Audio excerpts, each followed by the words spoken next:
Hey everybody, guess what today is? It's hump day. I think And then we're back. I think you think you sound really funny, but you just kind of sound. It sounds good in my head. It does. Good. Everybody Okay, loves good. it as a monologue, an internal monologue. All right. Well, we're going to start off today before we introduce you to two very bright and up and coming young men who are analysts and very good ones. But we're going to kind of go over some Trump headlines. So Arthur has a few. Here's mine, Arthur. I don't know if you remember when President Trump, I don't know if it was an executive order, but he signed the Make Your Shower Great Again order where you can have more flow coming out of your shower. Do you remember this? It wasn't that long ago. Well, today, I think the very good news is he said that he got Coca-Cola to agree to use cane sugar for Coke instead of corn syrup. So stay tuned. That's all I can say. You know what we used to call that kind of Coke?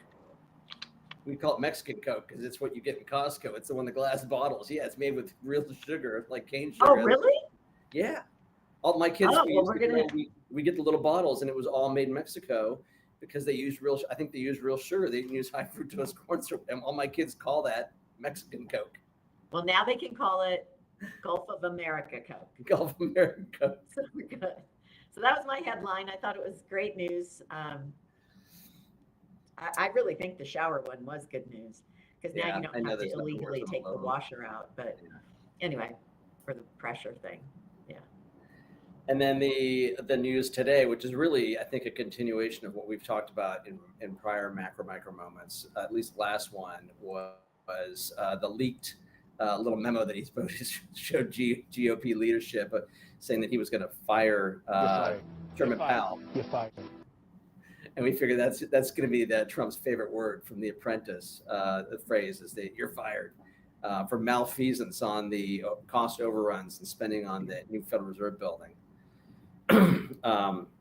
Which is interesting, Nancy, because the Supreme Court's already kind of ruled that the Fed governors, the FOMC, because of its special nature, they're not like regular government employees. The president just can't willy-nilly fire them. They are different. My worry is that look, everybody's got a political bias. There's no Fed ever that's been apolitical and without bias. These are people. So what you want is not to be overt. And I worry, and I'm sure you do too, about too much political interference or quote unquote trumping up some kind of excuse to fire Powell for something other than transitory malfeasance. Yeah. and gross incompetence. Yeah, I was sort of blissfully hiking the Tahoe Rim Trail when this came out. So I didn't see in real time the S&P dropping by, 50 points, I think, which is a pretty big move intraday. And one has to wonder if our Treasury Secretary wasn't, taking him aside and saying, Donald, I think this is probably not good for markets. And the bond market kind of went nuts. So, yeah, I mean, I hope we're done with this. I think we've been consistently critical of Chairman Powell for over 3 years. Yeah. I think he's made every mistake, repeated those mistakes, not learned from those mistakes, and showed no humility. But I don't like the precedent of the president getting in there because it's, it's just not the way we should be running government. So, or the free world for that matter. So. And, central banks, you really do want them. I think you want them to have a mandate as to what they're supposed to be really focusing on. But more importantly, you want them to at least not give the appearance of being overtly political in their process. You want them to actually do what they're supposed to do, even if they make mistakes sometime, right? Yeah. What I think we don't want to, do you remember when the ECB was first created? And I think Wim Duesenberg was the first head of the ECB. And Warren, yeah. I've got I can't remember my kids' names all the time, but I can remember this. Okay. And so the agreement is that they had to split the original the head of the ECB's term in half for political reasons. And so you got the Wim, and then you got the French. The second half of that term was split. I'm trying to remember the French head of the ECB. No one really cares. But anyway, so again, the point there is you don't want this to be an overtly political process. It's already political enough through the appointment process and all the other stuff. You want them to focus on their job. So fingers crossed. Yeah. And then lastly, before we bring in our guests, that you and I have been talking about how the shadow Fed announcement of naming the Fed chairman early would serve as a shadow Fed chairman and therefore kind of a shadow Fed. But the risk there is that Chairman Powell's term does not expire for 2 years. So though he has to step down as the chairman, he can stay on as the Federal Reserve Board governor. I know you know this, but I don't know if our viewers know it. And so the question one has to ask is would he stay on and run a shadow Fed within the Fed? And I heard an excerpt on Bloomberg today, or an interview, and they were talking about how, if he feels that the institution is threatened, then he may stay on in order to protect it. That would not be good either. And so I think you told me Scott Bessent came out today and said, you need to step down when your term is done as chairman. So we'll see. Stay tuned. More drama always. And I imagine, Nancy, it's probably not very different than like the CEO of a company becoming the chair, like we're quote unquote stepping down and becoming the chairman, and they always interfere in the company because yeah. I think Kevin Warsh would actually worry me in that regards. I think Kevin Hassett, I don't know, Bloomberg had them on as he's kind of the head candidate right now, which I think Kevin Hassett would be a good choice. Well, he smiles a lot. So let's bring in our guests. I just want to introduce their company. Both Willie Lee and Evan Schlossman, I hope I said that correctly, did I, Evan? You did, absolutely. Okay. I'm fluent in many languages, so I thought I had it. Willie Lee, I worked on that one too for quite some time. There was SuRo Capital. It's a publicly traded VC fund, and that they may correct me on that, but the ticker is S as in Sam. So 4 S's. I'm super interested in this because we're launching at Laffer Tengler a new regime portfolio, and this would fit in beautifully. So I'm going to let them talk about their process, but I think it's important just as a reason for you to be listening. They have been in CoreWeave for 1.5 years, I believe.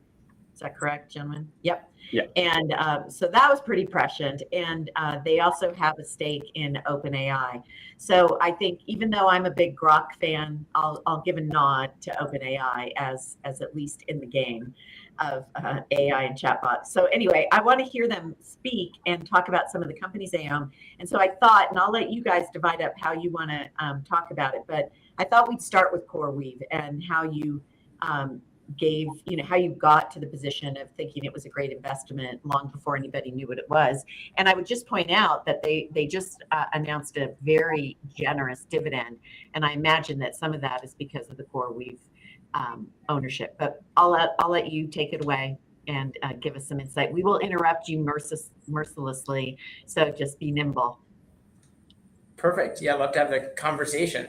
And I think CoreWeave spoke to sort of more so what we were seeing in AI. If you go back a few years now, right, with the launch really, so of GPT and OpenAI sort of caught the public's imagination and really a bit by surprise. And what we were seeing in that regard was sort of insatiable demand for compute spurred by these models. And so what was happening is people were using these services, learning more and more about them, both from consumer side, you go on ChatGPT or chat.com, and the enterprise side. And so what you're seeing is really a step change in just this technology that was available and out there. And so one of the first things we looked at was what is the underpinning technology that all of this relies on? And whereas a lot of traditional compute relies on something called CPUs, everyone's computers, Intel or AMD inside, these models and the AI features are using something called GPUs. It's just a different sort of type of compute that's out there. And there was a huge amount of demand that seemed to be ever increasing. And so we looked really from a first principle sort of fundamental standpoint in where is there going to be more demand? How do you go back to supply, demand, sort of the basics behind kind of an investment thesis, and really saw huge potential in CoreWeave, which was one of, and I think now has played out pretty well, marquee players in sort of that fundamental layer, providing really a top tier service to the largest players in the ecosystem. And that was sort of the basis there. That's great. And so what's your buy sell discipline? Do you hang on as a long-term investor, or you've taken a huge gain in the holdings? So do you just ride it out, or do you exit at some point now that they're public? Yeah, I mean, so I think to understand at least that part of our thesis, just understand a little bit about what SuRo is really focused on and what we do. I mean, like you mentioned, we're a publicly traded VC is probably the easiest way to put it. But really what we've been focused on over the last decade is trying to provide exactly that, is access to the private markets for public market investors, which private markets obviously have been very, very difficult to get access to. And even once you get access to it, it's even probably more difficult to really understand an investment, what security you own, how to even transact into it.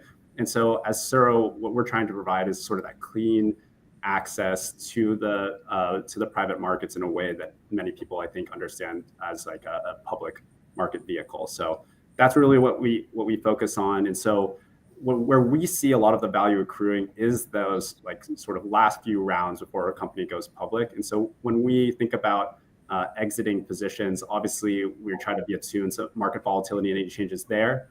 But because we think a lot of the value is sort of accrued in those last few years before a company goes public, because companies continue to stay sort of private longer and longer now, we try to exit sometime around when the lockup releases, unless we see a reason to continue to hold from that point forward.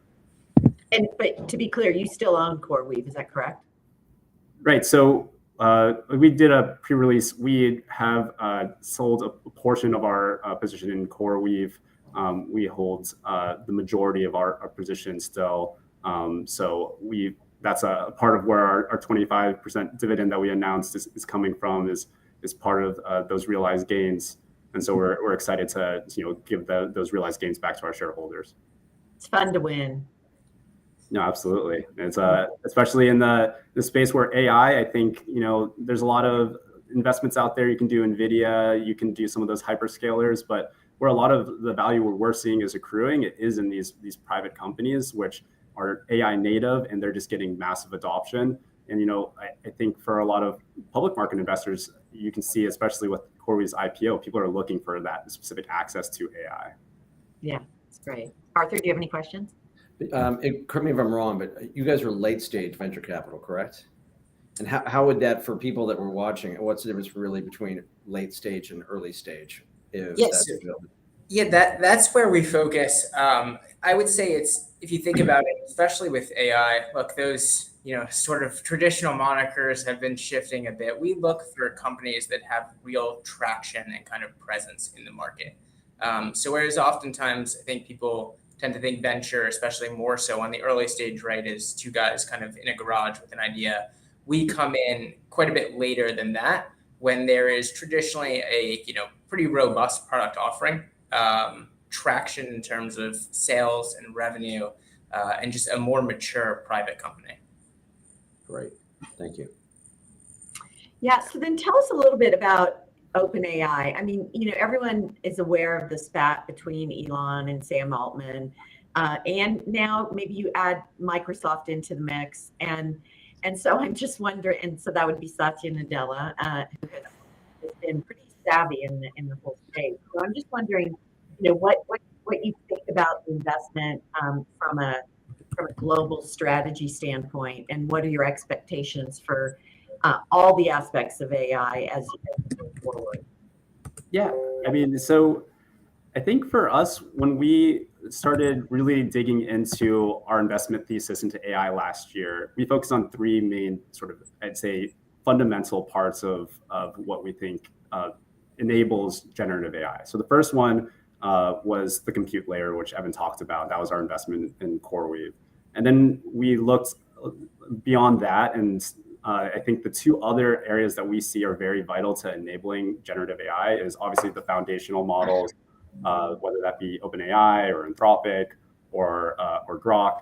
There's different plays there, but we sort of see LLMs and the applications that are building on top of these sort of core LLMs as sort of another foundational piece to the market. So we wanted exposure there, and we looked at OpenAI, obviously as one of the leaders in that space, and wanted exposure and made an investment there. And the last investment that we made to the AI infrastructure space is vast data, which we see data and trying to modernize and enable generative AI through the data layer as sort of a key to what we think is really important to what is going to allow generative AI to grow and scale to the needs that are being required today. So, and that's vast with a V. So, and they're still private, obviously. And what is your expectation for when they might make a move to go public? Yeah, I mean, so the company has talked, I think, a couple of times, and there's people that have asked them that question. It seems like the intention, their intention is to go public at some point in the next few years. But I mean, I think their story is starting to really unfold over this year, last year. I think they are starting to see real traction as people are starting to run into this exact problem, which is, the current data infrastructure is not built to support the volume and speed that is required to support generative AI. And so many people are now turning to vast data as a solution to make their data infrastructure ready to be able to handle those types of workloads. Very exciting. That's right. Very exciting. So, you talked about CoreWeave, you talked about OpenAI. What do you think about the issue of whether or not OpenAI is going to become a for-profit or a public benefit company? And what are your thoughts on that? Yeah, I think we'll see that play out right over the next probably few months to 6 months to a year there. Look, we are looking at the trajectory of OpenAI, and it is astonishing. I mean, I think if you look across the LLMs, the demand there that they're seeing is usurping even some of the more lofty projections from over a year ago. And so we're pretty confident that as that demand persists, they're going to be able to sort of work through the structural challenges that those will kind of be naturally worked through over time. Okay, so you're still big supporters. We are huge supporters. I think we're huge supporters of OpenAI. Absolutely. I mean, that's certainly talking in our book, right? We're investors there, and I think just in AI and these frontier models in general. I mean, it is amazing. We're very lucky. We get to live in this world sort of day in, day out of looking at, talking to, researching sort of this frontier technology. But the more and more people we talk to, and just even legacy businesses, right, that it is permeating through, it is incredible to see the breadth of sort of reach that these AI technologies have been able to permeate into and really turn into sort of a valuable tool across everything from in contracting services to bleeding edge research labs to defense. I mean, it's just incredible, sort of the speed and adoption that's continuing month after month in the industry. Yeah, Arthur uses AI to make jam. Don't you? God, I wish it was that complicated. You're doing it yourself, I see. Well, it was funny because I was reading in the journal today, and they were talking about how Deere is producing autonomous tractors. So we're pretty soon going to have and these things can like read acres. Jamie was telling me about it. One of our team members, they can read acres, 2,000 acres or something a second, and then place the weed killer with pinpoint accuracy. It's pretty amazing. And so when you think about all of the uses for robotics and AI, it's compelling. This is going to be a lot of fun for the next few years, and then I think I'm done. You guys can carry the torch. Don't tell Jeremy Clarkson about the robotic tractors. I don't know if you guys have watched Clarkson's Farm. It's worth it, but Jeremy Clarkson would be very disappointed. Wasn't at the end of the first season, he did his his books, and he made like 50 cents or something, or 50 pence. Yeah. After all the work. Okay, so Canva is another one that you've been invested in. So tell us a little bit about Canva. Look, I think our investment in Canva back now over a year ago now, I think really what we were looking at in that investment is we saw Canva as a great way to deliver generative AI to consumers. I think what we're starting to see today is folks are moving towards applications which are delivering sort of immediate value, and it's very easy to understand the impact and value of generative AI. And Canva was sort of an interesting investment there that we thought would be a great way that is, not an AI native company necessarily, like a Harvey AI or an Abridge AI, and some of those companies that started really with the focus being generative AI. We saw Canva as a way, and I think we're starting to see it play out, is a way to deliver generative AI to consumers who maybe weren't seeking it out to begin with and are now seeing a benefit from it. And I think there's a lot of companies now that are sort of late stage companies. They didn't necessarily start off as AI companies. Maybe they were just a traditional SaaS business, but they are seeing a lot of benefits and growth acceleration as a function of embedding AI applications into their business. And Canva is a great example of one where, it seems like there's been a lot of reports on them closing a potential tender here at a $37 billion valuation, which would be, a pretty massive increase from the tender they did last year at around 26 billion. So it's crazy. That's great. Crazy good. So for everybody that's listening, before I ask you to just tell us a little bit about yourselves, I just wanted to reiterate that SuRo Capital trades on the NASDAQ and the ticker is SSSS, Sam. And that's my dog's name, and she thought I was calling her, so that was a little awkward. Go lay down. And it is a $208 million company with a yield, but this is a dividend that you paid based on the investment in CoreWeave. So we're not to assume that there'll be 11.3% yield going forward. I imagine that the dividends are discretionary, what you have going on, or what the investments have done. But so, is that correct? Am I correct about that? Yeah, so we pay out, SuRo is a BDC, right? So we pay out functionally all of our net realized gains. So what you see in dividends is just accumulations of kind of net realized gains. And as we move forward, and like we said, we have, still remaining portions of CoreWeave, the majority of our initial cost basis still in our portfolio. So yeah, we're very excited kind of as the future continues to unfold here. Thank you for clarifying that. I wasn't aware it was a BDC, so that's on me. Arthur, before we let Willie and Evan tell us a little bit about themselves and how they ended up in this wonderful position that they're in, do you have any more questions for them? Yeah, I think I'd like to ask you one quick question. I was talking to Nancy before the program, and I read an article, I think it was yesterday, about how quantum computing looks like it's getting pretty close to someone actually having a real quantum model.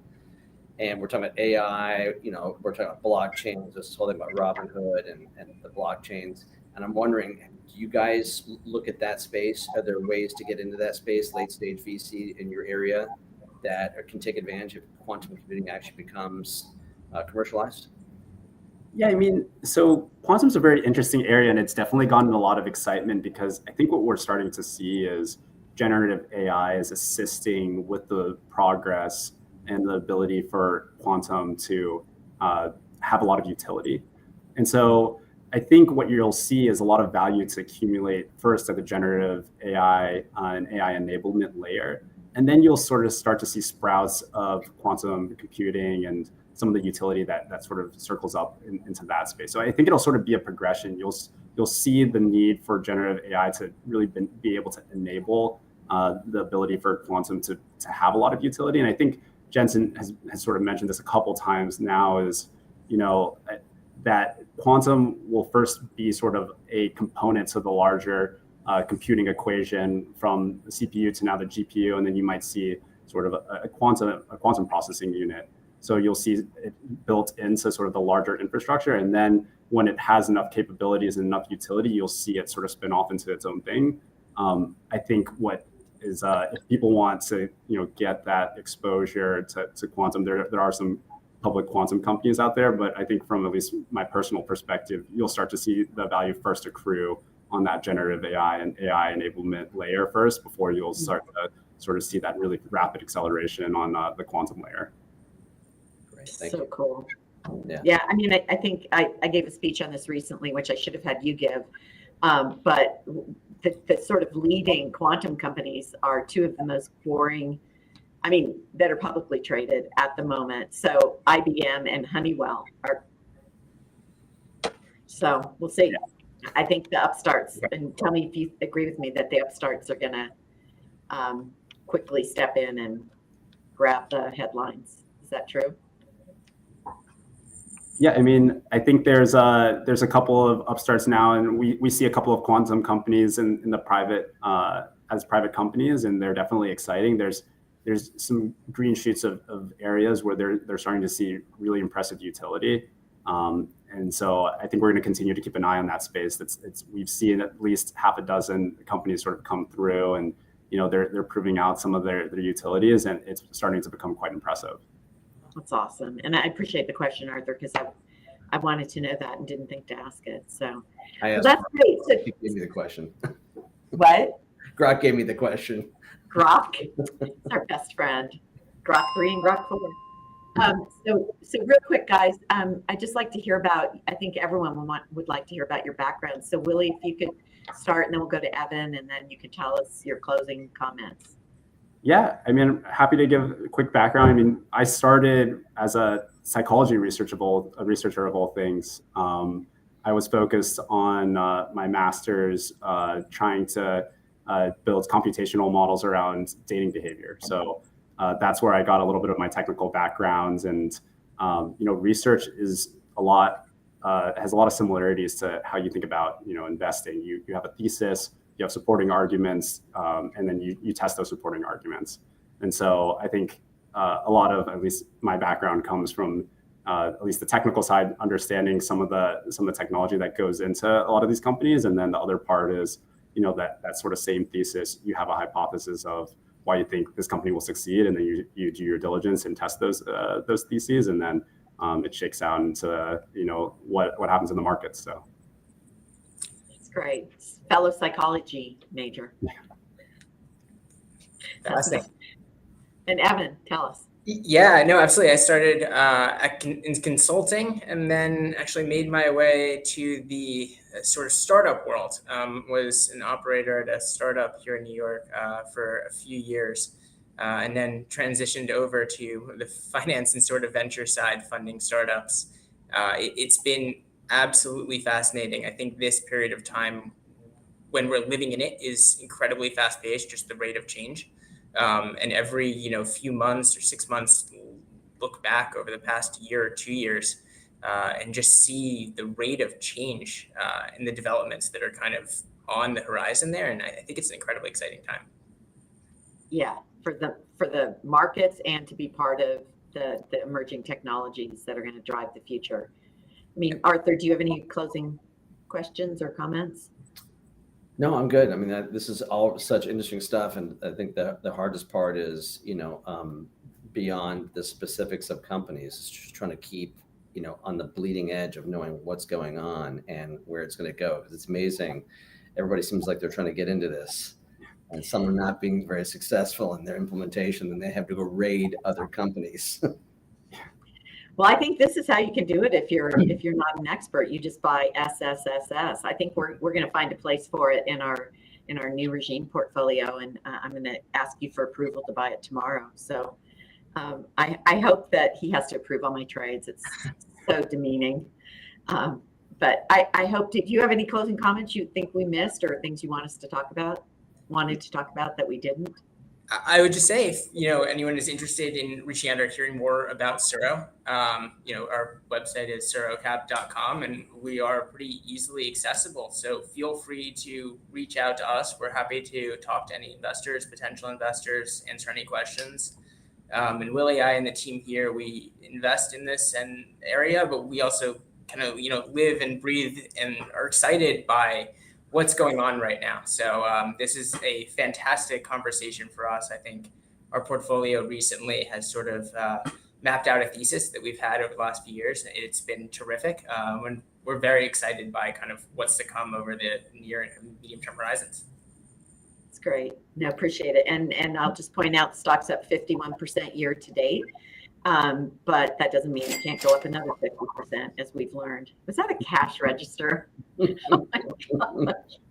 This is not Jim Cramer's show. Anyway, all right. Well, Willie, Evan, thank you so much for joining us. I sure learned a lot, and I really appreciate you taking the time, because I know you must be very busy, or at least ready to go have a cocktail. Thanks so much for having us, and would love to come back sometime. So Our Good, pleasure. wonderful. Great, thank you. Once we make our investment, we'll be sure to have you back. We're going to launch it in a couple of weeks, a couple months. So, Terrific. thanks, Arthur. Good to see you. Everybody. All right. That was very interesting. It's interesting to see that they did it in a public vehicle, so they avoided some of the issues with trying to manufacture an actual fund, like an ETF or a mutual fund or something like that, and then doing it through a publicly traded business development corp. So for those of you out there, BDC is Business Development Corp. It's a publicly traded entity. Very interesting, very, very neat guys. And that's a hard place to be. You got to really Yeah. Well, I do think if you want to have access to the technology, so you can't get into these private companies now. I think there are other ways, but you can buy them one at a time through, I think, Zendesk, or no, Equity Zen. Sorry, Zendesk is a company. And that's one way to do it. But this way you get their portfolio. They've done the research, and they're aware of where the technologies are overlapping and where they're complementary. I think it's a pretty exciting way to participate. So appreciate it so much. Very clever. And hey, where are you? I'm in Hotlanta. Hotlanta. Atlanta. All It's right. Well, not I'm gonna much go. hotter than Nashville, but it's hotter. Yeah, I'm gonna go have dinner on the lake. So I'm, living the dream. Thank you for that. All right. Bye, everyone. We'll see you next week with the new set of guests. Thank you, everybody. Thank you.